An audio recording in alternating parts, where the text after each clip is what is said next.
अष्ट कष्ट दुष्ट नष्ट भ्रष्ट चेष्टा गोष्ट स्पष्ट घनिष्ठ चविष्ट अष्टमी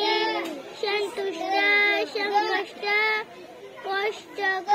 कष्टाळू शांताक विशिष्ट परिशिष्ट कष्टकरी भ्रष्टाचार शिष्टाचार समाविष्ट अष्टपैलू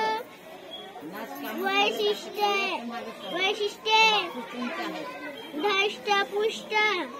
गुजगोष्ठी स्वच्छीकरण अष्टावधानी हालपेष्टा पुष्प बाष्प पुष्प पुष्पक निष्पत्ती निष्पाप दुष्परिमाण छान.